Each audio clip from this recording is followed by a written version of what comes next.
Ngozi Talk Show's family is Namsa here at Ngozi Talk Shows. Find your own voice, lead from within. So with me today, I'm with Amanda Murray and Grant Morrell. How are you guys? I'm good, ready to up and awake. It's bright and early in Canada. 6 a.m. Sorry, Amanda, to wake you up at this time. It's 6 a.m. That's no good at all. Mhm. So are you guys ready for the topic? Yeah, Um, ready to go. The topic today is making a difference, working with purpose, not just for the sake of working. And in a world where work often feels like a race to meet deadlines or fulfill obligations, it's easy to lose sight of why we do what we do. So, however, true fulfillment comes not from simple working, but from working with a sense of purpose, knowing that your efforts contribute to something greater than yourself. Grant, you chose this topic. Would you mind to explain to our audience what was the motivation when you chose this topic behind everything? Thank you, Nomsa. The motivation was, again, a new year just passing and people start thinking of the year. I don't want people just to go into this year blindly like they did last year. I mean, maybe you didn't go into it blindly, but a lot of people do, as you know. Most people just blindly go forward. They don't have time to make goals. They don't have time to really think about what they're going to be doing with their life. And that can be a slight disease, if you will, of just getting older, just going through life, taking on responsibility. But I've realized that people live a more fulfilled, more happy life when they live a life of purpose. Now, I know that's easy to say because we've all got bills to pay, right? Absolutely. I get it. I get it. I know. But when you're designing your life, and I feel we should design a life, we should design our career, we should design a business. We're not just victims of what's thrown at us. We can design our outcome to a great extent if we choose to do so. So, in your chosen line of work, profession, romance, travel, place of living, etc., etc., I urge people to think forward and to think about making a difference. Because in our lives, if we can build a sense of purpose, and I've said it before, please don't say, my family is my sense of purpose. No, it isn't. No, it isn't. It's very important to you. I'm not negating that. But that is not your sense of purpose. A sense of purpose can be something that outlives you and your family. All right, so it's not about your family. That's an obligation. That's a natural instinct. That's something that people do. All humans do this. I'm talking about making a difference, leaving a footprint in the work we do. So, in other words, making a difference and not just working, but working with a sense of purpose. I've said it before. There was, if you look at the study of living in the blue zone, which is kind of living beyond 100, many people were interviewed. And one of them was very interesting. He lived in a very remote part of the world, to the point that doctors had to go on those scramble bikes, those trial bikes up and down the hills just to get to the villages. And this young doctor on a trial bike gets there and does some examination of this old guy who's over 100 and says, "You're in pretty good shape. You're in pretty good shape." He said, "What's your secret?" He said, "Well, I have a sense of purpose." He said, "I know why I'm getting up in the morning. I've got things to do. I've got things, not just chores to do, but he has a thing that drives him to get up and do things. His work is not done. You know?" And then he said to the young doctor on the trial bike, "What's your sense of purpose?" And the doctor said, "I haven't got one." And he said, "Well, you better get one pretty quick if you want to live to 100. So there's my point. If you really like this life and you'd like to have more of it, try designing your life so that you live a life of purpose, so that you're making a difference. You're not just working, but you're working with a sense of purpose. And that's why I think that's an important subject for today. Jump in, someone. What do you think? What do you think? I really love this topic because I think so often we like forget like about like what our focus is. Like we just get like scrambled in the like busyness of life, and then like time goes by and you're like, I never got to where I wanted to be, or like I haven't been following my purpose because I've been so busy just like paying the bills and making it through life. And it's kind of funny because I reconnected with a really like a friend from a really long time ago just recently, and he ended up becoming a plastic surgeon. And I was like, it had been a long time. Like I met him when we were lifeguards in high school. And just like his definite, like we just reconnected on the phone recently. We're going to try to catch up in person again because we found out we're living in the same city. But just like he always was like very driven to like, I want to become this.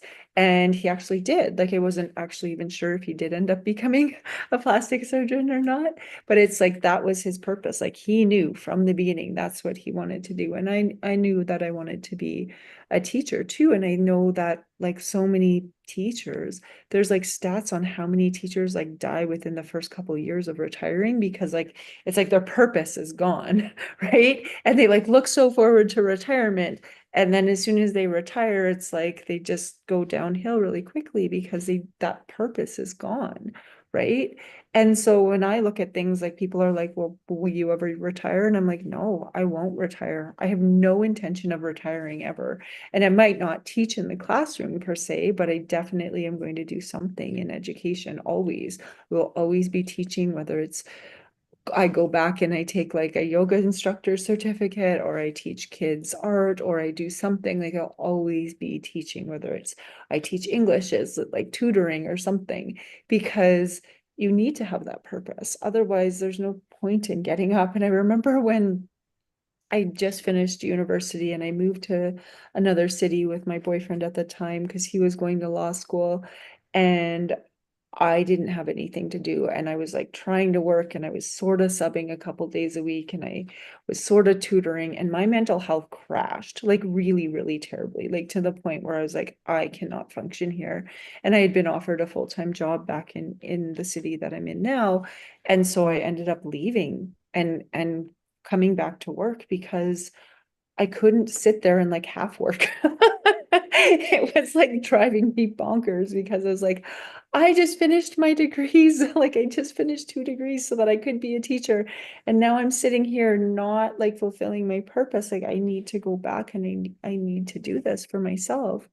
And it completely like flipped my mental health getting back too, because when I got back and I had that sense of purpose of teaching, and like I was always looking for ways to engage kids, and I still to this day I'm doing that. And so I think sometimes we almost even need that quiet time to really even recognize our purpose. Because I know at that time my dad had just was thinking about retiring, and I was like, don't retire, you'll be so bored, you need to have something else to do. And then he retired, and then he was so bored, and like their mental health crashed too. And it's really interesting, I think, when we don't have that purpose of getting up and doing things, how quickly our either mental health or physical health deteriorates. Yeah, it is important. Grant, can you hear me properly? A little bit muffly, but a little bit quiet, a little bit distant, and a little bit muffly, but not a lot, just a little. But you know what though? You're so right. My father used to say the same. I told this story before, that before he retired, I mean, he was always very house proud, always, kept the house maintained, etc., etc. And he was in the sort of like the maintenance, plumbing maintenance business. And he always kept the house very well maintained. Just before he retired, he didn't keep it so well maintained. And my mother was a little bit concerned, not because she was moaning about the house not being done. It was just that it wasn't like him to do that. And she said to him, are you okay? Are you okay? Because it's not like you to do that. He said, oh, I'm fine. He said, I'm just aware that I'm coming up for retirement. And I've seen so many colleagues retire, and a year later, they're dead because they had nothing to do, nothing to focus on. He said, so I purposely left all the household stuff to do, so that when I retire on Friday, I've got pretty much a full-time job to go to on Monday. And he had this sort of itinerary of things to do. He said, I've done that for a purpose. And absolutely, he quite literally did it for a purpose, and you know, I think it worked pretty well. And he kept very active, busy, and I remember him once saying to me a few years after he retired, he said, "You know what, Grant?" He said, "I have no idea how I ever found time to go to work in the first place." So, yeah, you keep yourself busy, and right now, you know, people, if you are retiring, if you don't want to do a job, if you don't want to do it, if you don't want to, whatever, just think of what you can get involved with. I do a lot of community charity work outside of this, a fair bit of it. And I can tell you categorically that if you've got any kind of reasonable skills under your belt, and I don't mean fantastic skills, just some skills. I mean, even helping out, just, you know, answering phones, doing stuff like that, shuffling papers, going to events. There are charities that would rip your hands off for your help. I can tell you. You won't get paid, so that's an issue, fine. But if you just want to be occupied, you could probably make yourself busy 7 days a week doing that. I'm telling you, because I've seen people who do that. You can be really, really busy, engaged, keeping cognitive function, you know, in good order, physical sense of purpose, diary. When you look at this, people need you, they rely on you. There's purpose, there's interaction, there's engagement, yada yada. All of these things are there. So don't ever wonder about that. Just do a quick Google search of community groups in your area, and you'll see tons of it. So that's right. If you want to earn money, though, that's a slightly different thing, slightly more challenging always. But of course, yeah, we can help you with that because I'm a business coach, trainer. So I help people start businesses, maintain businesses, grow businesses, scale businesses. So yeah, that's that. And with that, again, also, um, when you have a business, don't run away with the idea it's got to be some multinational thing. No, a business can be exactly what you want it to be, as long as you have clarity on what you want. So whether it's something you want to do for 2 hours a day, then pick the kids up from school, that's fine. You can design that. Obviously, the income you'll earn will be proportionately less, but you can design a business around that.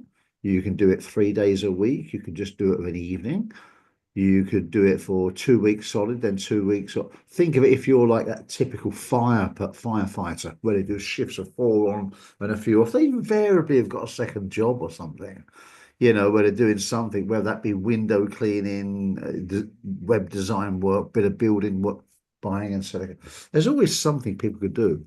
So you can always fit a business around your life if you want to what we call a lifestyle business. Or some people just want to go full tilt. They've always wanted to do it. They've stayed on at work because there's that pension they want to get at the end of it, but they can't wait to leave. But make that plan. When you leave, start doing that thing. Start playing folk guitar. Start setting up that business you always wanted or something. And some people then want to work at that really hard for 3-4 years and then sell it. Or they want to let someone else to manage it and they can take a back seat and just do an hour a day on it. We can design a business around anything you want as long as you have clarity. And if you don't have clarity, we can help you find it so that you can live a life of purpose. That's the whole thing. Nomsa, what do you think about purpose? Is audio clear? Can you hear me? It's just a bit quiet, Nomsa, I think. It's just, it sounds like you're a bit distant. Can you hear me? That's better. Okay. That's way better. I'm quiet here, but on social media, I'm very, very clear. I'm not sure why I'm quiet to you guys. You're not now. Now you got, I think you literally got closer to the microphone. No, I changed the output Was it? Okay. Well, audio. I just thought I saw your head go forward, but yeah, better now, better. Maybe both of them worked. Yeah. Yeah, I like it when Amanda said, don't forget your purpose, what your purpose is and stuff. When you say the teachers, sometimes they go down, because you guys teachers get so busy, you're constantly using your brain. Right. And when you're constantly using your brain, when that brain stops, it wants something and then it shut down if it's no longer, because the muscles, when you guys are thinking every day, working and planning, because my dad was like amazing. Teachers are amazing. Even I thought it was just my thinking, but when I was watching one of the lectures on YouTube, he said if you truly, truly want to learn how to plan things properly, hang out with the teacher. They know how to plan things properly their year. So imagine that person all of a sudden they stop doing what they're doing, then that means that their brain would shut down and then mental health. So, and I like Grant when you say your purpose is not that, don't say it's your family. Yeah, you are right. Purpose is purpose, but you don't do things for your family. We do things, but we have to have our own big purpose why we do things, what we do, and things like that. So I think that is really, really important. And sense of purpose, it will help you to go further in life when you have a purpose. I don't think to myself I can. I've had people giving me ultimatum about my work and my stuff, like Nomsa, do this and do that. If you don't do this and do that, and I'm like, I look at people and I'm like, you can't give me an ultimatum. Because if you give me an ultimatum, you're taking part of my identity. So I have a purpose in life, and that purpose, I need to fulfill it. So sometimes I just move away. I don't get involved because people, even friends, I've had friends giving me an ultimatum. They're like, no, sir, if you want to hang out with us, you've got to be this. But I'm like, but I'm not that. So I think it's sometimes a grant. I'm not sure as a coach. I'm not sure if you've met people where they tell you that they didn't want to fulfill their purpose because they wanted to fit in with their friends or family. They did not want to be judged. It does happen, yeah. That people feel a sense of obligation to do what's expected of them in their family. It can be cultural. It can be cultural. It can be geographical. It can just be a family trait where some people feel that they have to do this and they're doing it. And a lot of people do professions because they feel it would be a smart thing to do. It would be a good way to make money. Um, and which is fine if they love that thing. If they hate that thing, that can be quite a short-term process because if they hate that thing, they are going to be at dis-ease with it. They're going to be unhappy. They're going to be stressed. They're not going to excel at it, probably, because they just don't like it. We excel at things that we love generally. So if you don't like it, you're probably not going to go frightfully well in that career. There are always exceptions to the rule. But then you think of it, if you're going to be spending 20, 30, 40 years of your life doing that, really? Really? Doing something you don't like? Is is that how you're treating yourself? I think life is too short, personally. I think you should do something you love. You would excel at that, even if you make less money. If it's a lesser paid profession, it's your lifestyle, your quality of life is going to be different. You spend a long time at work, a long time. Those people spend 8+ days and traveling there. Then when you're not at work, you're thinking about it. Your life is heavily wrapped up. You probably spend more time at work than you do with your family. So, in my opinion, you should be doing something that you love. You should be doing something that gives you a sense of purpose. You'll be happier. I'm pretty sure you'll be healthier. You'll be a better person to be around for your family, for your colleagues, for your neighbours, yada yada. The list goes on. And then if you're a nicer person, you tend to bring out the best in other people too.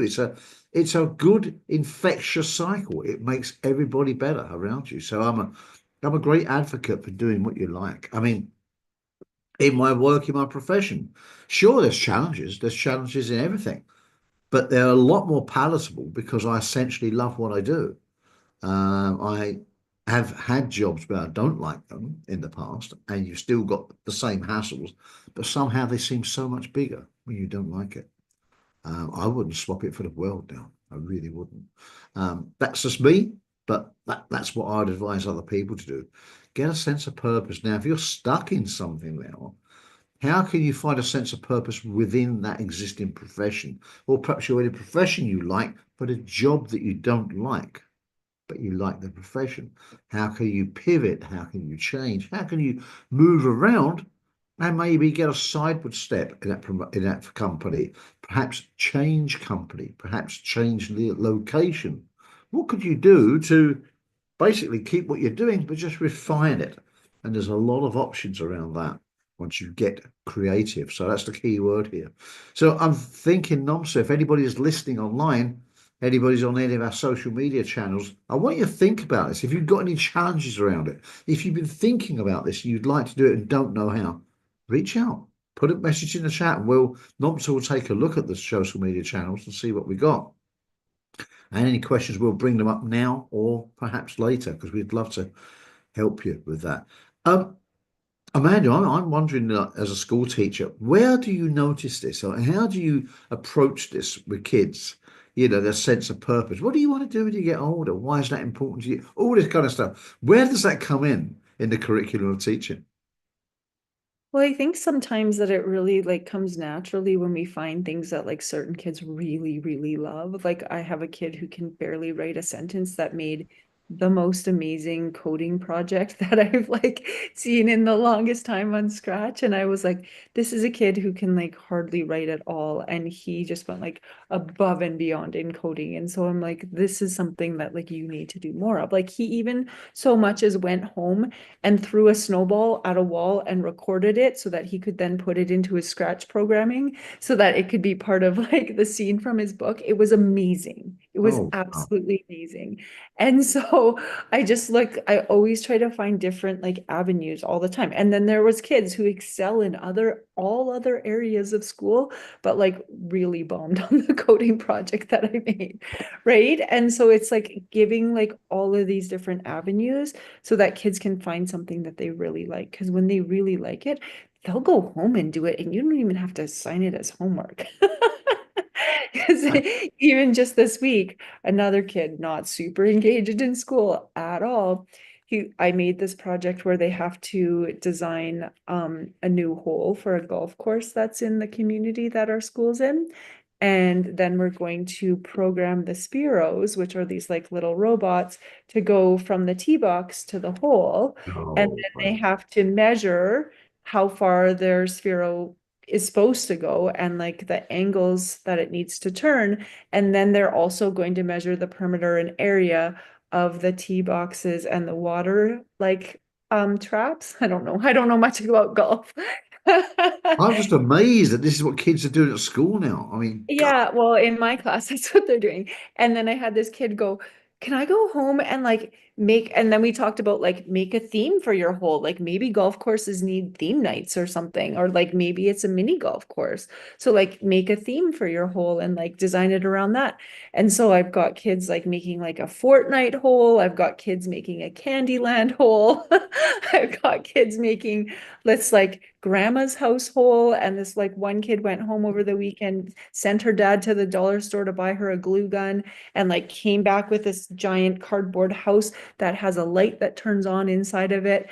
And then the other kid, the one that's not super engaged in school at all, was like, can I 3D print things for the theme of our hole, like our golf course hole? I was like, of course you can. He came to school with this like basket of things that he 3D printed over the weekend. He's like, it took me 12 hours. So he literally spent 12 hours of his weekend building something for class that I didn't assign for homework, but he was so motivated to do. Amanda, how old are these kids? They're in grade 5, so they're like 9 and 10. I am amazed. I am honestly amazed. Are you not, sir? You're You're muted. muted, no. I'm amazed by that. But I'm not surprised. Amanda, really? she's a motivational. You are. I just didn't know that could be on the. I mean, that is incredible. That is. I think that is. I'm personally not surprised because the kids they're very, very creative. So Amanda's job, basically what she does is she's helping the kids to bring out the best in them instead of focusing on do your homework, do your maths, do your this. But children are very, very creative, honestly. Never, Oh, they ever, are. If never well, underestimate them. Yeah, she's a motivational speaker. She knows what children expect. What she knows the children have more in them. So she brings that best in them, and then she gives them a task to show it they deliver. Yeah. So like my goal really was to like be like, okay, these are the math outcomes that I want to cover. How can we do this in the most creative way possible? And these are the like tech outcomes that I want to cover, and how can I combine that? And then I think what we might do is we might even tie it into language arts and get them to write letters to that golf course, trying to convince them to have theme nights. But it's kind of cool too, because I didn't even know this, but one of the kids in like the combined class, his dad actually runs the golf course that I made as the like project. And so the mom came in yesterday and she was like, so if you guys like want to go to the golf course, like he'll open it for you and you can go there. Well, like, and they'll like teach you how to golf and everything. And so like I might get the kids to then like tie it into language arts, and then we'll write letters to the golf course, and then we'll either have that dad come in and we can like showcase our holes to him, suggesting that maybe they should set up a mini golf course, or maybe they should have theme nights at the actual golf course sometime. And then just like present it as like pitches to him, so that it's like tying in all of these like marketing skills and speaking skills and like persuasion skills too, to be like, can you come and listen to us, because we have all these ideas. So, and it all came from the fact that I was like, well, I like these spheros kind of, but like, how do we use them in class? And then I just Google searched like STEM projects for spheros, and I found like these like build golf course ideas. And I was like, oh, we could use the spheros with golf courses. And I literally just like searched a STEM challenge, and then like tweaked it so that it fit more into what we were doing in class. And so yeah, that's what we're doing. And I didn't even assign homework, and they all went, so many of them went home and did homework. So like really, like that sense of purpose is really about like sparking something inside of somebody, right? And then them pursuing it. And maybe some of these kids will go and become like golf course designers. You never know. But this might be the one spark that gets them interested in that, right? Or there might be some kid, like the other kid that I was telling you, that was doing coding and went home and recorded himself throwing a snowball at the wall so that he could have that sound that he wanted recorded in his Scratch programming. And I was blown away. I was like, how'd you get that sound? He's like, oh, I went home and I worked on it at home and I threw a snowball at the wall and recorded it. So I had an accurate sound. It was amazing. It was So really he just cool. got that thud sound. He done it to record the thuds. Yeah. That's incredible. I think that's incredible. I'm incredibly impressed by that, by the kids, which, as you say, kids are creative if let them. But you bringing that out of them, Amanda, that's quite outstanding. I think more schools should be like that. Should be doing that. Maybe Well, they are. I don't know. I mean, it's been a while since I've been at school. they Yeah, so I They- guess, but that is incredible. They aren't. And that's the thing, is like there's pockets of really good things going on in education, but there's a lot of it that's not. There's a lot of it that's just sit at your desk, pencil and paper. And we do that sometimes in my classroom, but like the majority of the afternoons are like bigger projects where I can tweak it and tie multiple things into what I am doing. But one of the things I had somebody say to me years ago, like one of my first years of teaching, we were writing stories and we were looking at sound effects, and I was teaching grade 6. And these kids were like, hey, and this was when like computers were not super used in schools to the extent that they are today. And the kids were like, we had to rent iPods from the like district so that we could make recordings with our voices. And the whole purpose was I wanted them to write a story and then record it with their voices so they could make like the sound effects. So because we wanted to use descriptive language and our writing was the focus. And then these kids were like, could we use GarageBand? And I was like, sure, like you could use GarageBand and do this. And then they made this like, and they're like, can we make it into a play? And so they full on made this play with all these sound effects. And then we presented it to the kindergarten teacher. And the teacher's like, how did you come up with this project? I'm like, I didn't really, like, I borrowed the iPods, which were like these giant things like your phone is now from the district. And then I had one group that asked to use their GarageBand on the computer. And so then I said, like, sure, like, why not? Like, tell me how it's going to tie in, tell me what you're going to do. And they did it. And it was the most amazing performance that they ended up performing. And it was only because I like gave them the opportunity to tweak the project that I had already given them. And they went above and beyond my expectations because I gave them the opportunity because they had another idea. And I was like, sure, go for it. Like, let's see what happens. And it blew me away. Right. And so sometimes I think too, we need to like give kids opportunities to go above and beyond. Because if I had said to that one kid, in the classroom, like, no, you can't go home and make 3D printed things because then it won't be fair to everybody else. Whereas I'm like, no, go home, make whatever you want, bring it into class. Let's check it out. I'd love to see what you do. And then actually I had a student present about their 3D printer last year. He would bring in things that he was 3D printing. And then we went through like this program that you use to 3D print, and it all ties into graphing and how to use X and Y and the like, what are they called? The things I can't even remember it. I'm a teacher. There's like the sections on a graph, like the X, Y, and then there's like the negative part. Axis? Yeah, not the axes, but the there's like the positive section and then the positive negative and then the negative negative and then the negative positive section when the graph's like this, right? Is there? I don't think I know that. Anyways, it Actually, uses the program for making 3D printing uses all of that. I Like, don't know anything about that. yeah, it's Nothing amazing. about And I that. was like, well, this is how it ties into the curriculum. And this is how I can make this part of the curriculum realistic and where you would actually use it in real life. Because I was like, where are you going to use this in real life? This is so stupid. And then I was like, oh, 3D printing. This is exactly where you use it.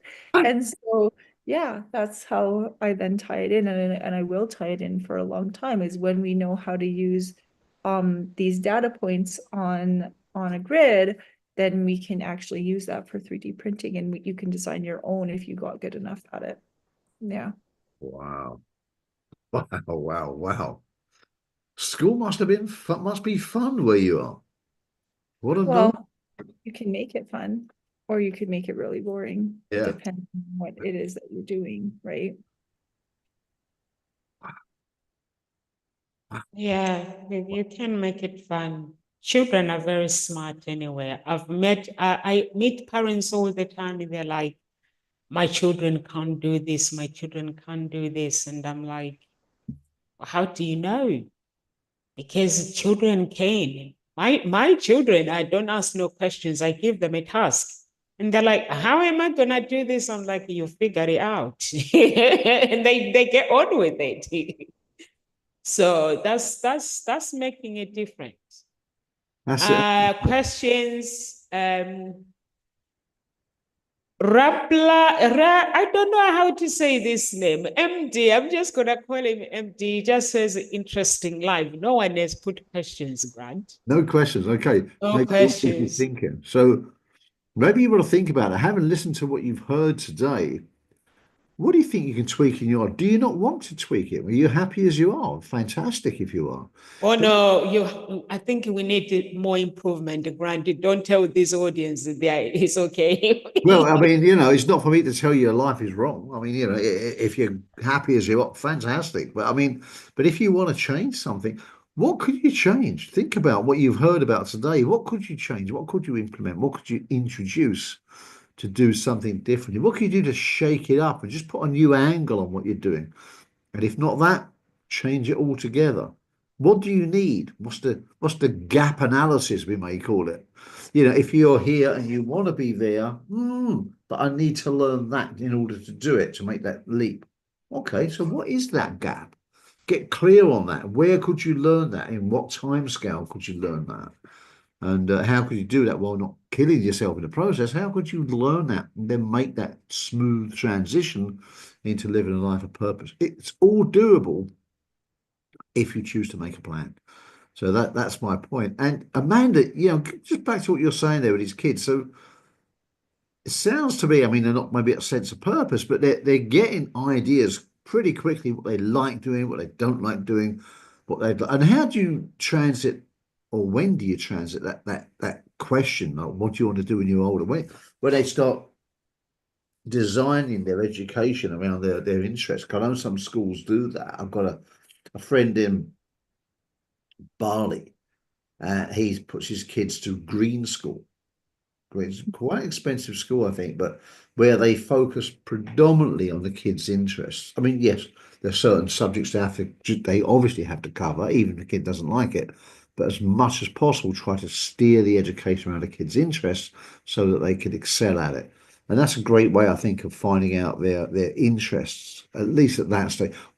When do you have that conversation with kids at school? Do you do it? Do you do it in conjunction with the parents? How's it delivered where you are? Well, I teach elementary school, like they're only 9 and 10, so Right, that's exactly. not Yeah. really something that like is my expertise, but I know when they get into like junior high and high school that they start to look at those things, because they'll look at like what kids are strong at and then where do they want to go. But I know sometimes too, like we think we know what we want and then we go into that and then we're like, oh, that's not really for me. Like I know for myself, like I wanted to be a lawyer or a teacher. And when I went into school, like my first degree is in political science. And so then I was like, okay, my parents told me they wouldn't pay for my political science degree unless I got the teaching degree like in combined with it.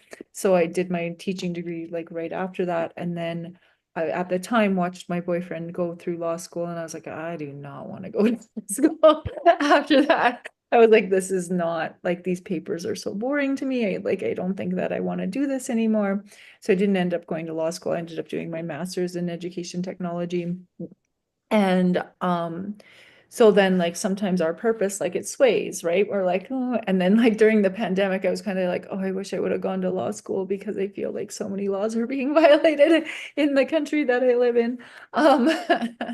But there's definitely like I think that sometimes our purpose goes in certain directions. And like I just said, I reconnected with a friend who ended up becoming a plastic surgeon. I asked about another friend that we had in university. I was like, what did he ever end up doing? He's like, well, he went to university and became an engineer and then hated it and then sold everything. Was like, I'm going to travel the world. And then went traveling, went to the first country, met this girl and stayed there. And then like just moved back to Canada like a year ago and is now living in the mountains and like hiking and snowboarding and like loving life. And Oh, yeah. he's like, I like vicariously lived through this old friend of ours.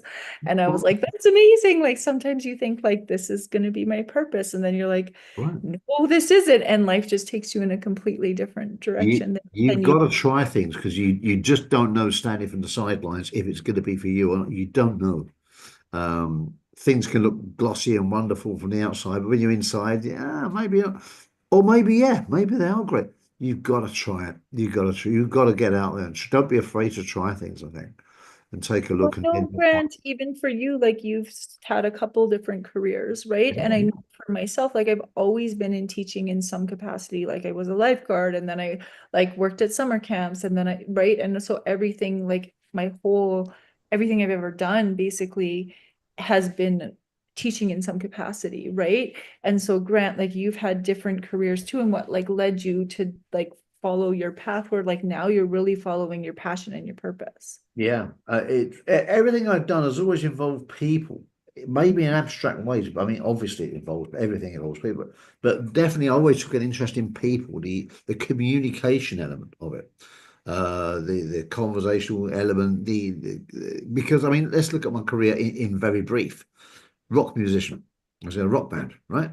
But you're playing for people, you're performing for people, right? It's art, it's creativity, it's people.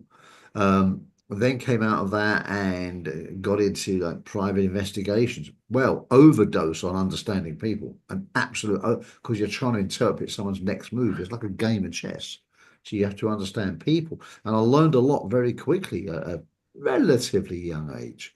I wasn't super young, but a relatively young age. And then, you see some bad things.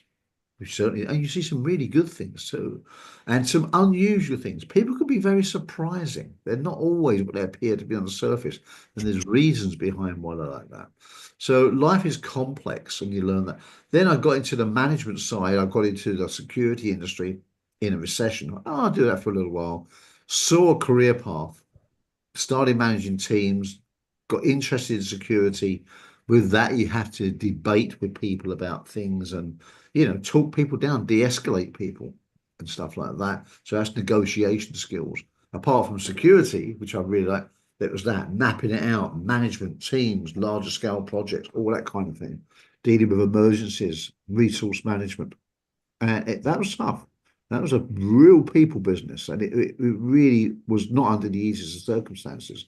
That was a tough one. So in the end, I had like 150 staff, 4 managers, had to report into all the directors, the clients, the staff. He was caught in the middle of the mayhem of all of it. Yeah, it was busy, and a lot of emergency stuff when like 9/11 happened. Yeah, I was managing a lot of the big London buildings for that. Yeah, I was right in the thick of that. So that was big. Then came out and started my own company doing that, but a way, way smaller scale, but bringing that professionalism into that. Got into marketing that business via a big organization called BNI. I got into that to keep my professional standards high. Got into that, went through the ranks of that, and got into directorship of that. There's lots of directors all over the world, but I was one of the directors and did it for a long, long, long time, long, long time. Okay, guys, I've got to go. Something we said. Grant, I've got to go. Grant, I've Yeah. made you a host. Is that okay? Yeah, you said that before. That's fine. That's good, Nomsa. So, all right, fine. Take care, Nomsa. See you soon. So, and then after that, what happened then? I just started looking at businesses. Where I started looking at businesses and people. Again, the psychology, makes some businesses. But now I'd studied management and marketing at university in the meantime, so I was, working 60 hours a week and studying. So I was getting a couple of hours sleep a night, some nights no sleep. I don't know how I'd done it, but I did that for a year. So it was like a postgraduate diploma. So between a degree and a master's, and it was a 2-year course condensed into one. But we did that in a sort of an academic year. I found it very tough because I was working 60 hours a week as well and shift work and stuff. But I did all that, and which was interesting, very interesting. And that taught me more about different ways of looking at life, looking at business. Not all the models you use, but it taught me that. Then, so again, is way different people learn things and different interpret things and utilize things. Then I came back and got a promotion in my company, run a big department, then started my own company, started networking my business, and then started seeing these common traits with people. From that, I started studying coaching, hypnotherapy, in order to coaching, facilitating hypnotherapy. And the great way to present that business is to present not one-to-one, but one-to-many. So then I started learning stagecraft, how to speak on a stage, how to speak on a stage, how to speak to a large audience. And then, of course, what happened? We started getting this thing called the internet more. We had that then, but then presenting, Zoom and all these things happen. How do you present on a camera, which is slightly different to doing it on stage. So learning all these skills and then teaching this to other people. Without studying NLP, hypnotherapy, become a hypnotherapy trainer, become an NLP trainer, and then human behavior profiling. All of these skills, which really I've been using in a lesser or greater degree since I started. Before that, I used to sell things on the telephone. So I'd quickly sell appointments. So very quick sales, impulse sales, and all this sort of stuff. So, and in those days, there was no camera, right? So there's no camera. So you all you could do was what? Listen. And you listen very intently to people's tone of voice, what they're saying, where the gaps are, where the anxiety is, where the excitement is, where the tension is. And you'd hear these things because it was the cue for where you could proceed or retreat, you know. So all these things become a laminate. They all layer into what you're doing. But the common denominator in all of that has been humans, Mhm. working with humans, understanding human needs, the psychology, human fear factor, ego, all of these things you see. And even before the show, we was talking about a project coming out, and I was saying, "What's the desired outcome? Why do you want to do it?" Because these things are important. It is the human element. Even AI is driven by what humans. Humans have to put that input in the beginning, and so that's me. So that's how I arrived at what I do. And when I'm not doing this, what am I doing? I'm watching documentaries about great people, about songwriters, poets, artists, thought leaders. What drove them? What was their sense of purpose? How did they get on that journey to be doing? Same as you asked me, I'm asking myself that about them.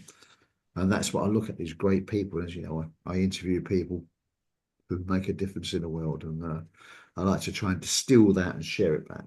So So that's, as I listen to you, like one of the things when I think about the kids in school, like if you were to put yourself back into grade 5, could you have said like, this is my purpose in grade 5?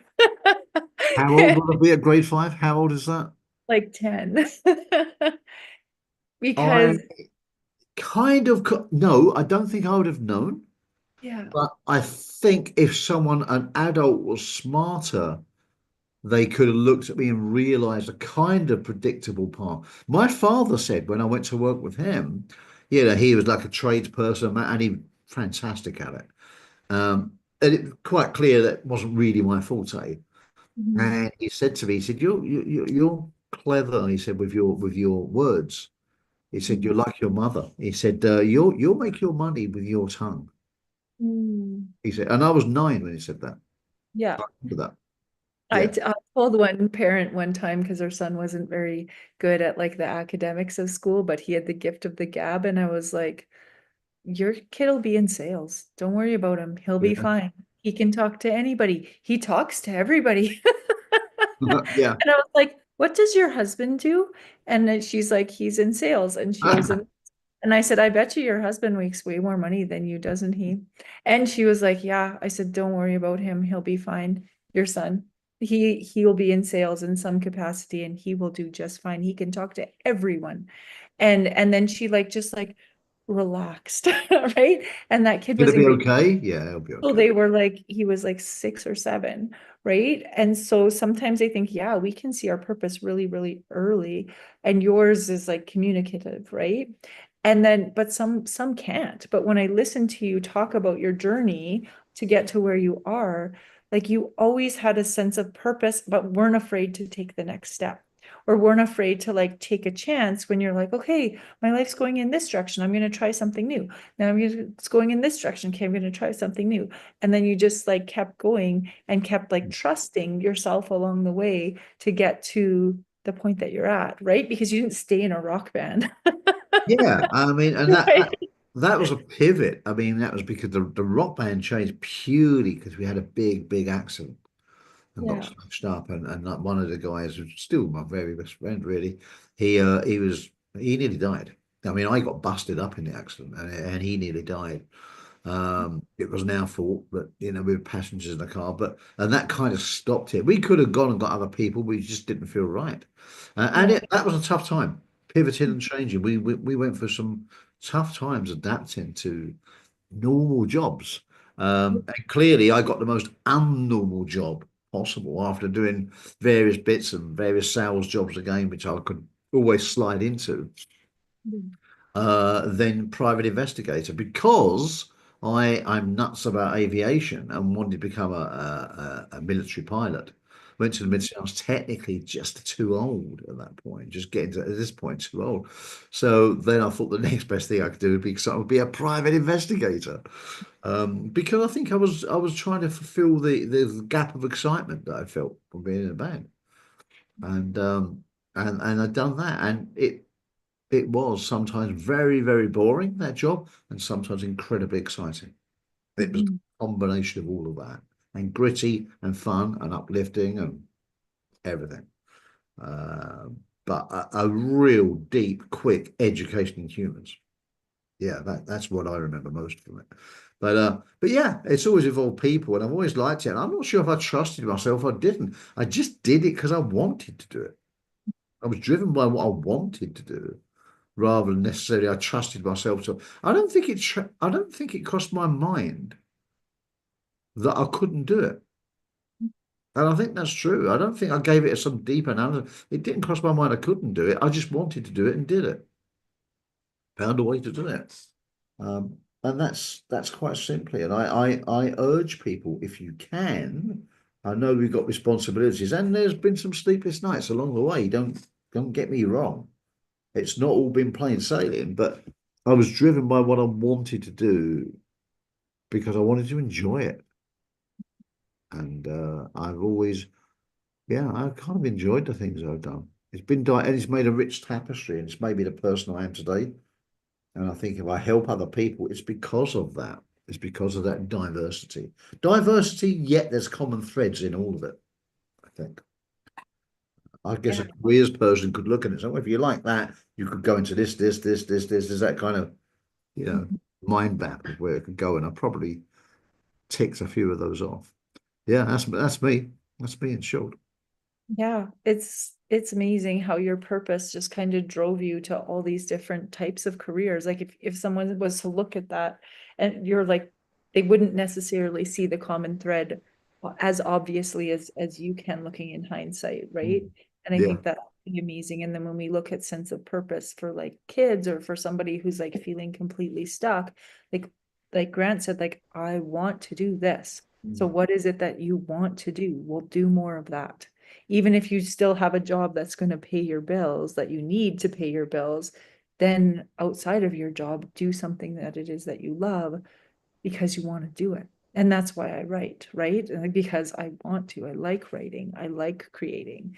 And so, yeah, but I know we're like over time and I need to get to work. Absolutely. We all need to go. We all need to go. So, words of wisdom? I think just like trust that when you follow what you really want to do and really love to do and make time in your day, even if it can't be your full-time job, to do some of what you really want to do, that's going to help you follow your purpose and get up every day with that sense of purpose. And then it'll take you in directions that, like Grant, you maybe never imagined at 10 years old. Absolutely.